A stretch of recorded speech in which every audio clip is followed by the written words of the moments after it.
November international break nearly complete. The Championship returns this weekend with round 17. Here are my bold predictions in association with Match Bingo. TV times. 2 TV games for us this round, with Leeds going to Rotherham to restart the EFL action on Friday night, and Ipswich heading to West Brom on Saturday. We don't know who the Rotherham manager is going to be on Friday at this exact moment in time, but we do know that whoever and whenever that person is and when they're hired, Leeds are still going to be hot favourites to win that game. Lots of talk about Leeds closing the gap on Ipswich and Leicester at the top of the table. Leeds have taken 6 points out of Leicester in the past 2 games, and this looks like a weekend where they do have the favourable fixture compared to Ipswich. Look, it would stand to reason that an ex-Premier League side shouldn't have too much trouble hunting down an ex-League One side, and I'm wondering whether the incredible 8-point gap that Ipswich have put in might shrink this weekend. Let's go for this. Both Leeds and Ipswich to score in the 70th minute or later, and the gap between second and third place to close over the course of the round. Happy returns. Apart from the obvious teams right up at the top of the table, there are a couple of quite interesting sides who have won both their games immediately following the international break so far this season. Blackburn are one of them. They beat Middlesbrough following the September stoppage, and then Cardiff following the October break. Both of those wins came at Ewood Park, and this time they're on the road and in form, a miserly Stoke side. Can they make it a third post-international break win in a row? Even more interesting, would you believe it, Huddersfield are also 2 wins for 2 after international breaks, beating Rotherham in September and QPR in October. This is a particularly strange quirk, given it's actually their last 2 wins, and we're going back to September, of course. They were both home games, and they were actually against 2 of the only 3 teams to be below Huddersfield in the table right now. They're at home this weekend to Southampton. Not quite so straightforward. Look, however bold I'm supposed to be on this show, I can't quite get behind a double of Blackburn winning at Stoke and Huddersfield defeating Southampton. So how about this instead? At some point during the afternoon on Saturday, both Blackburn and Huddersfield will be leading their games at the same time. Unhappy returns. It's predictable, I know, but I'm going to go there. We did the teams who have won both games following the international breaks.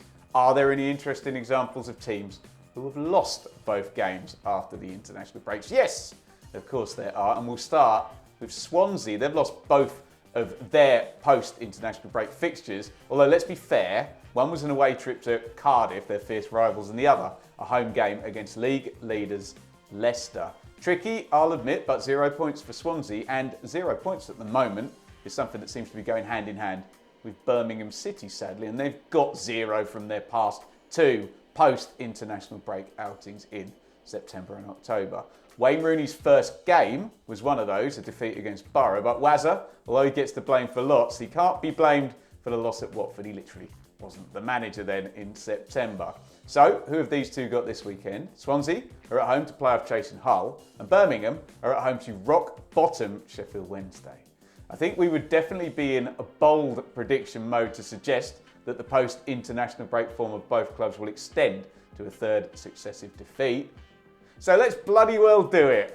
I predict Swansea to lose at home to Hull and Birmingham to lose at home to Sheffield Wednesday. Insanity if that one comes in. Speaking of those TV games, by the way, I'm going to spruce up my viewing this weekend with a match bingo card or 2. Here's what I've got for Rotherham v Leeds on Friday. If I want any chance of that £175 prize pot, I need a left-footed goal for Rotherham. Did actually see Sam Nombe score one live and in the flesh at the New York a couple of weeks back. Repeat performance, please, then, Sam. I also need a Leeds player to hit the woodwork. Somerville, maybe, if he's starting. And look at that devious one. God, 6 or more minutes injury time. Wish me luck on that one. Get involved yourself by downloading the app or heading to my special link, matchbingo.co.uk/BBFC. Match Bingo gives away half of their profits to good causes. And of course, it goes without saying, please play responsibly. Cross country.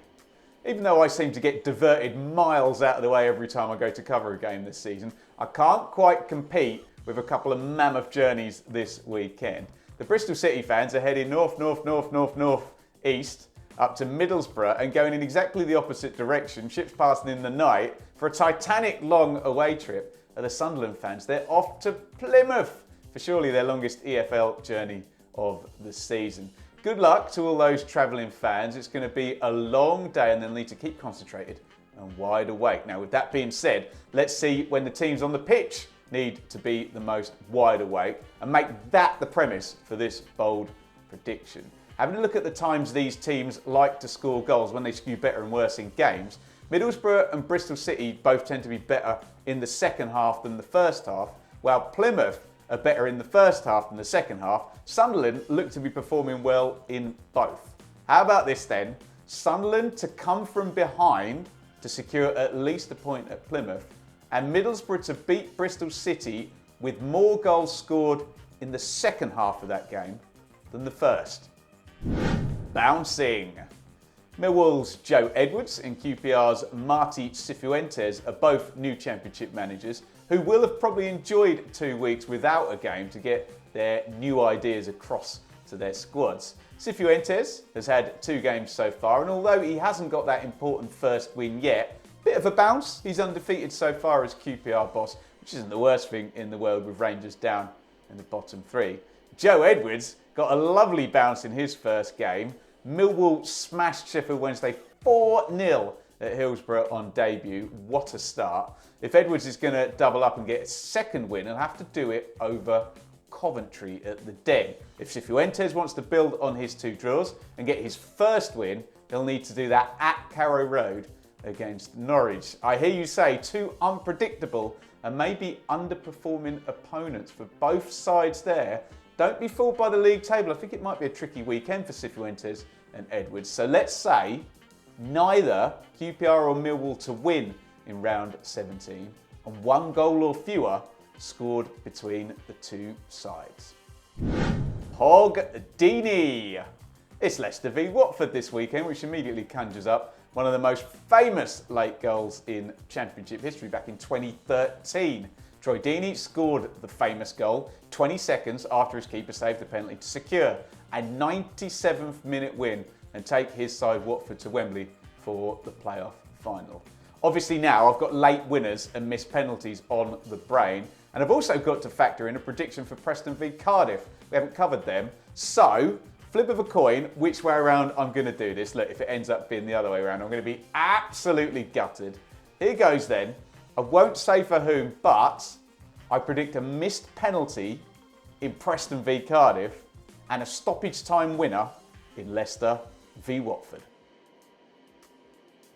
There you go, that is the latest set of bold predictions in association with Match Bingo. Get your thoughts in via the comments. Be a Richard, don't be a dick, you know the rules. If you still need your fix as well to get through the final days of this international break, then click right here to see our traditional game of higher and lower with the old pre-season 1 to 24 predictions.